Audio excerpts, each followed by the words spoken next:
নিজেকে এমনভাবে প্রতিষ্ঠিত করো যে স্থান অনুযায়ী যেমন তোমাকে মূল্য দেওয়া হয়। এই কথাটি বলার আমার একটাই কারণ, এই যে দুর্বা ঘাসটা তোমরা দেখতে পাচ্ছ, এটা কিন্তু আমি এক নার্সারি কাকুর কাছ থেকে নিয়েছি। দুর্বা ঘাসটার দাম নিয়েছে 30 টাকা। এই কথাটা বলার একটাই কারণ, আমার যেখানে বাবার বাড়ি সেখানে কিন্তু এই দুর্বা ঘাস পুকুরের ধারে রাস্তার আশেপাশে হয়ে থাকে। ওখানে কিন্তু কোনো দিনও টাকা দিয়ে কিনতে হয়নি। তো কাজের সূত্রে যেমন কলকাতায় থাকা হয়, তো এখানে কিন্তু এটা আমাকে টাকা দিয়ে কিনতে হয়েছে।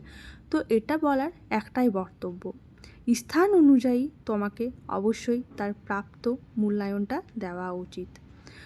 সো হ্যালো ফ্রেন্ডস, তোমরা সবাই কেমন আছো? আশা করি ভালো আছো। আজকে আমি একটা ডেলি রুটিনের ছোট্ট ভিডিও নিয়ে চলে এসেছি তোমাদের সাথে শেয়ার করতে।